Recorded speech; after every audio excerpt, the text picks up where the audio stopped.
भगवान श्री कृष्ण ने गीता जी में कहा है कि जिस प्रकार मनुष्य पुराने वस्त्रों को त्याग कर नए वस्त्र धारण करता है, उसी प्रकार आत्मा पुराने तथा व्यर्थ के शरीरों को त्याग कर नवीन भौतिक शरीर धारण करता है।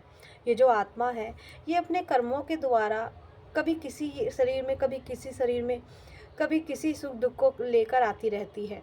पर वास्तव में आप क्या हैं?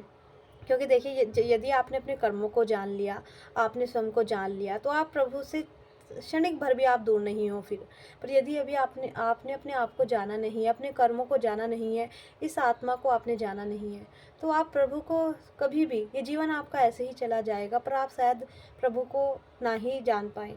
तो इसलिए जितना हो सकता है आप प्रभु की भक्ति कीजिए, नाम जप कीजिए, अच्छे पुण्य कर्मों को कीजिए, अच्छे कर्मों को, जिससे कि आपकी आत्मा को शांति मिलती है। ऐसे कर्मों को आप कीजिए, अच्छे कर्मों को, क्योंकि देखिए, बुरे कर्म करोगे तो फिर से दोबारा किसी ना किसी शरीर में आते ही रहोगे, क्योंकि जो ये शरीर है, ये कर्मों पर ही तो निर्धारित है। जैसे कर्म करके हम लोग आए हैं, हमारे प्रारब्ध हैं, वैसे ही फल आज हमें मिल रहे हैं। चाहे हमारे सामने कोई सुख है, चाहे कोई दुख है, वो सब हमारे कर्मों से हमें मिला है।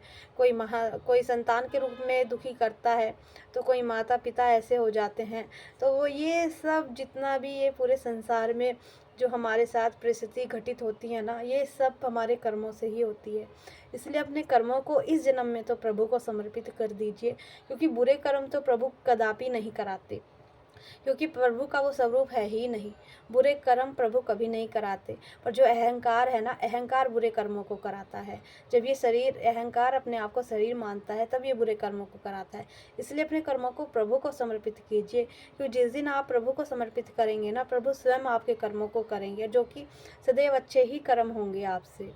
सदैव आप पुण्य कर्म ही करेंगे। हो सकता है कभी गलती से कुछ हो, पर वो भी प्रभु क्षमा कर देते हैं, क्योंकि अब आपका भाव बदल चुका है।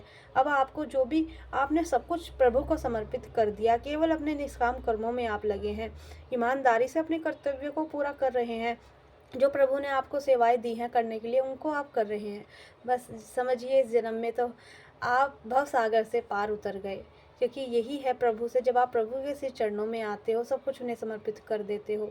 और एक बात और है, आप पता है, कहीं पर भी आप रहोगे, आप बाहर हो, आप घर में हो, आप पार्टी में हो, विवाह उत्सव में हो, कहीं पर भी हो, आप आनंदित ही रहोगे। कोई आपको कुछ कह रहा है, कोई बोल रहा है, आपको प्रभाव ही नहीं पड़ेगा संसार का आपके ऊपर। तो यही तो प्रेम है प्रभु का, और यही भक्ति है। राधा वल्लभ श्री हरिवंश।